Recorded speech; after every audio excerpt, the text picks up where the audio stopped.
ദൈവത്തിന് മഹത്വം. നിങ്ങൾക്ക് എൻ്റെ സ്നേഹവന്ദനം. ഇത് അവൻ്റെ ശബ്ദം ഇന്ന് നിങ്ങൾക്കായി. ലൂക്കോസ് 12:32. ചെറിയ ആട്ടിൻകൂട്ടമേ, ഭയപ്പെടരുത്. നിങ്ങളുടെ പിതാവ് രാജ്യം നിങ്ങൾക്ക് തരുവാൻ പ്രസാദിച്ചിരിക്കുന്നു.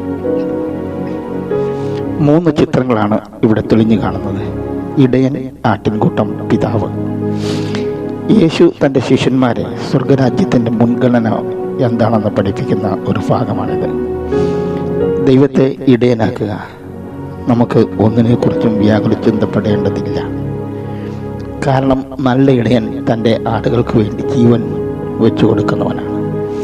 നമ്മൾ ദൈവത്തിൻ്റെ മക്കളാണ്, അവൻ്റെ രാജ്യത്തിൻ്റെ പ്രജകളാണ്. ചിലപ്പോൾ നമ്മൾ പകർച്ചവ്യാധിയുടെ മധ്യത്തിലായിരിക്കാം.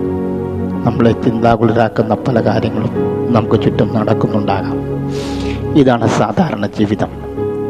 യേശുവിടെ ഒരു ഇടയൻ ആടുകളോടെന്ന പോലെ സംസാരിക്കുകയാണ്. ഇടയൻ്റെ ചുമതലയാണ് ആടുകളെ തീറ്റുക, സംരക്ഷിക്കുക, നടത്തുക, സഹായിക്കുക, വഴികാട്ടുക, പരിപോഷിക്കുക, പരിപാലിക്കുക, വളർത്തുക. ഇങ്ങനെ ആടിനാവശ്യമായതെല്ലാം കൊടുക്കുക. ദൈവത്തെ നമ്മുടെ ഇടയനായി കാണുക. നാം സ്വർഗരാജ്യത്തിൻ്റെ അവകാശികളാണ് എന്ന തിരിച്ചറിവുണ്ടാകട്ടെ. നാം അവനോടുകൂടെ ഭരിക്കുന്നവരാണ്. സ്വർഗരാജ്യം എന്നാൽ സന്തോഷവും സമാധാനവുമാണ്. സുവിശേഷങ്ങൾ, പ്രത്യേകിച്ച് ലൂക്കോസിൻ്റെ സുവിശേഷം, ക്രിസ്തുവിൽ നമുക്ക് സുരക്ഷ വാഗ്ദാനം ചെയ്യുന്നു. ലൂക്കോസ് 12 ആദ്യം പറയുന്നത് നിങ്ങൾ വില മതിക്കാനാവാത്തവരാണ് എന്നാണ്. വ്യാകുല ചിന്തപ്പെടരുത്. കാരണം ഏറ്റവും വില കുറഞ്ഞ കുരുകിലിനെ കാക്കുന്നവൻ വിലമതിക്കാനാവാത്ത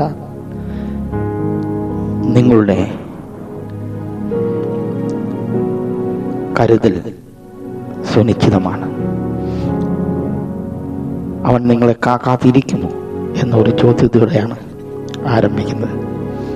അതുകൊണ്ട് ഭയപ്പെടരുത്, വ്യാകുല ചിന്തപ്പെടരുത്.